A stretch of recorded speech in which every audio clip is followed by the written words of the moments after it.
you have dealt with SMEs from the other side. You have seen approval processes, you have seen how vendors, why they're approved, why they're rejected. So what do you suggest an SME should do to improve their chances of becoming a vendor to a large company? Well, obviously, first you've got to have a product that is that you're playing to your strength in terms of whatever technical skills you have, technology you have, whatever. So basically, you produce what you are good at. Okay, that's the first thing. But having said that, how do you become a vendor to a big company? So from my experience, a customer will always look at them, especially big customers, from their vendors will look at, not necessarily in this order that I'm going to say, but still quality, reliability, delivery, cost, and say to some extent financial strength, that you will be a reliable partner. So cutting it all together, it's basically all about being a very reliable quality supplier at a competitive price. So there are no shortcuts in this.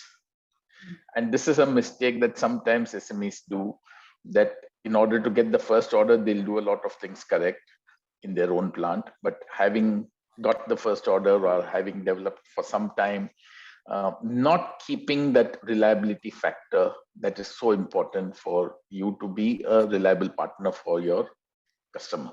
Because now customers are, as they outsource more, and the trend for outsourcing is increasing in India, you keep your core operations inside and then you outsource a lot of other parts to somebody else. What you are looking as a buyer is that you get absolutely no shocks in terms of your supply chain from your vendors. The quality has to be what is promised.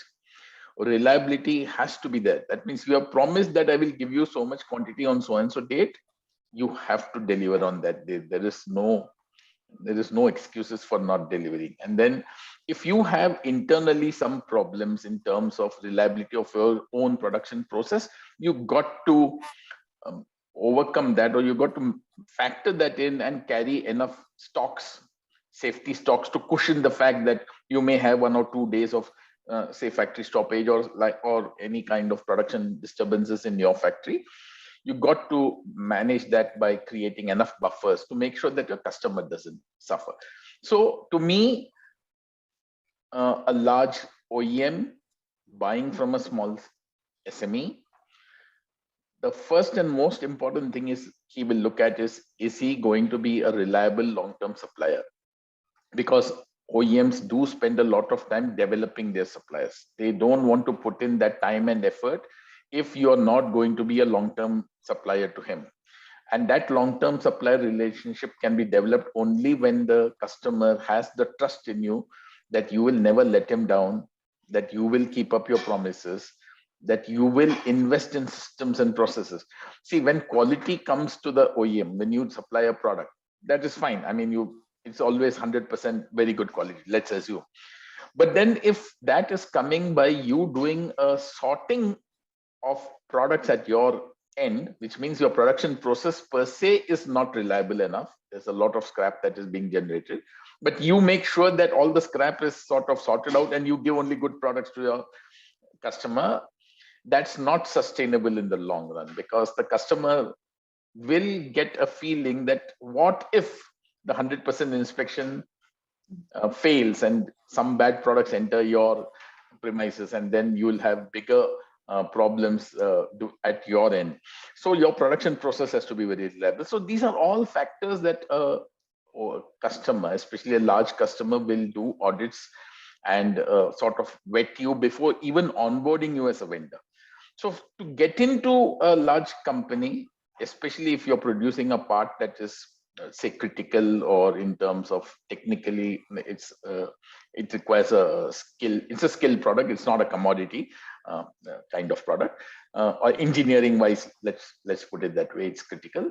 Then you have to pass all these tests and convince your customer that you have all the process capabilities, the system capabilities. So there are a whole lot of factors that go into deciding whether a vendor can be taken on as a reliable partner. So onboarding is one. So you get in, and then you got to keep that performance according to the promise that you made at the start when you got onboarded. So it's a continuous thing. You got to continuously make sure that you continue to deliver value to your customer. If you do all that, generally price, of course, you have to be competitive, but that's something that, they will always say, okay, fine, he's costing me a little bit more than somebody else, but he's an extremely reliable partner. And for that reliability, I'm willing to pay him a small premium over his nearest competitor who's maybe not that reliable. So gone are the days when you manage to get orders or you manage to become a vendor only on the basis of cost or price. No, that's gone, I think. I mean, especially if it's a critical part, you have to first prove that you will be an extremely reliable partner before cost even comes into the consideration. So I will dig a little bit into the onboarding process here. Like you mentioned that the quality and then the reliability is very important. So how do they assess the reliability before they start working with the SME? What do they look so that, what are the indicators of the reliability in the onboarding process?